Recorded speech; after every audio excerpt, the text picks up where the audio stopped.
ನಮಸ್ತೆ TV 20 news Kannada ವಾಹಿನಿಗೆ ಸ್ವಾಗತ. ಬೆಳಗಾವಿ ಜಿಲ್ಲೆಯ ಅಥಣಿ ತಾಲೂಕು ಹಾಗೂ ಬಾಗಲಕೋಟೆ ಜಿಲ್ಲೆಯ ರಬಕವಿಬನಹಟ್ಟಿ ತಾಲೂಕನ್ನ ಬೆಸುಗೆ ಮಾಡುವಲ್ಲಿ ಮಹತ್ತರ ಯೋಜನೆಯಾಗಿರುವ ರಬಕವಿಬನಹಟ್ಟಿ ಜಾಕವೆನ್ನ ಹತ್ತಿರ ಕೃಷ್ಣಾ ನದಿಗೆ ಅಡ್ಡಲಾಗಿ ನಿರ್ಮಿಸಲಾಗ್ತಾ ಇರುವ ಮಹೇಶವಾಡಿಗೆ ಸೇತುವೆ ಕಾಮಗಾರಿ ಪ್ರಾರಂಭವಾಗಿ ಬರೋಬ್ಬರಿ 7 ವರ್ಷಗಳೇ ಗತಿಸಿದೆ. ಇದರ ಮಧ್ಯೆ 3-4 ಬಾರಿ ಕಾಮಗಾರಿ ಸ್ಥಗಿತಗೊಂಡು ಇದೀಗ ಬೇಸಿಗೆ ಬಂದಾಗ ಮಾತ್ರ 1-2 ತಿಂಗಳು ಕೆಲಸ ಪ್ರಾರಂಭವಾಗಿ ಮತ್ತೆ ನೇಪಥ್ಯಕ್ಕೆ ಸರಿಯುವ ಕಾರ್ಯ ಸಾಮಾನ್ಯವಾಗಿ ಬಿಟ್ಟಿದೆ. 2018ರಲ್ಲಿ ಅಂದಿನ ಸಚಿವೆ ಉಮಾಶ್ರೀ ಅವರು 30 ಕೋಟಿ ರೂಪಾಯಿಗಳಷ್ಟು ಟೆಂಡರ್ ಕಾಮಗಾರಿ ಮೂಲಕ ನಾಗಾರ್ಜುನ ಕಸ್ಟಮ್ಸ್ಗೆ ಕಂಪನಿಗೆ ನೀಡಿತು. ಇದಕ್ಕೆ ಪೂರಕವಾಗಿ 2021ರಲ್ಲಿ ಕಾಮಗಾರಿಗೆ ಮತ್ತಷ್ಟು ಉತ್ತೇಜನ ಕೊಡುವ ಸಲುವಾಗಿ ಹಾಲಿ ಶಾಸಕ ಸಿದ್ದು ಸವದಿ ಅವರು ಸೇತುವೆ ವಿಸ್ತರಣೆ ಹೆಚ್ಚಿಸಲು ಟೆಂಡರ್ ಕಾಮಗಾರಿಯನ್ನ 40 ಕೋಟಿ ರೂಪಾಯಿ ತನಕ ಹೆಚ್ಚಳಗೊಳಿಸುವ ಮೂಲಕ ಕಾಮಗಾರಿ ಮತ್ತಷ್ಟು ವೇಗ ಹಾಗೂ ವಿಸ್ತರಣೆಯಾಗಲೆಂದು ಸರ್ಕಾರದಿಂದ ಅನುಮೋದನೆ ಮಾಡಿಸಿದ್ರು. ಆದರೆ ನಾಗಾರ್ಜುನ ಕನ್ಸ್ಟ್ರಕ್ಷನ್ ಕಂಪನಿ ತಾನು ನೇರವಾಗಿ ಕೆಲಸ ಮಾಡಿದೆ.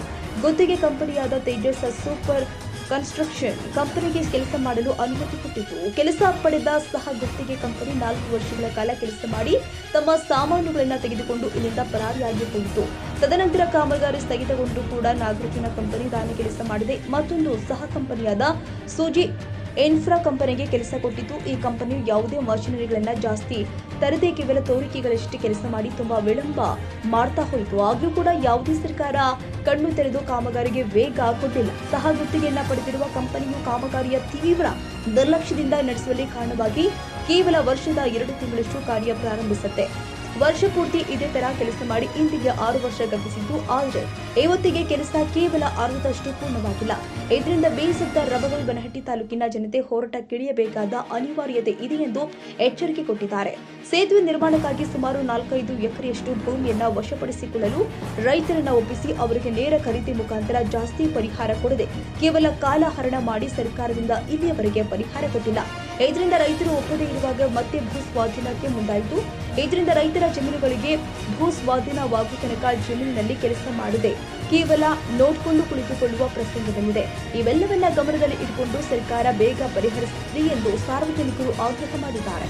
ಸೇತುವೆ ಕೆಲಸ ಮಾಡುವ ಸಮಯದಲ್ಲಿ ಸೇತುವೆ ನಿರ್ಮಾಣಕ್ಕಾಗಿ ಕೃಷ್ಣಾ ನದಿಯಲ್ಲಿನ ನೀರು ಖಾಲಿಯಾದಾಗ ಓಪನ್ ಫಿಲ್ಲರ್ ಹಾಗೆ ಫಿಲ್ಲರ್ ಎತ್ತರಿಸುವ ಟೆಂಡರ್ ಆಗಿದ್ದು. ಆದರೆ ಸಮೀಪವೇ ಹೆಪ್ಪರಗಿ ಜಲಾಶಯವಿರುವ ವರ್ಷ ಪೂರ್ತಿ ನೀರು ನದಿಯಲ್ಲಿ ಇರುತ್ತೆ. ಇಂತಹ ಸಮಯದಲ್ಲಿ ನದಿಯಲ್ಲಿ ಎಷ್ಟೇ ನೀರಿದ್ರೂ ಫೈಲಿಂಗ್ ಮಾಡಿ ಫಿಲ್ಲರ್ ಹಾಕಿದ್ರೆ ನದಿಯಲ್ಲಿ ಸೇತುವೆ ನಿರ್ಮಾಣ ವರ್ಷ ಪೂರ್ತಿ ಮಾಡಬಹುದು. ಈಗಿನ ಟೆಂಡರ್ ಕೇವಲ ವರ್ಷದಲ್ಲಿ 2 ತಿಂಗಳಿನಲ್ಲಿ ನದಿಯಲ್ಲಿ ನೀರು ಇಲ್ಲದಾಗ ಮಾತ್ರ ಮಾಡಬಹುದು. ಇದಕ್ಕೆ ವೆಚ್ಚ ಹಾಗೂ ವಿನ್ಯಾಸ ಬದಲಿಸಬೇಕಾಗಿದೆ ಎಂಬುದು ಗುತ್ತಿಗೆದಾರನ ಮಾತು.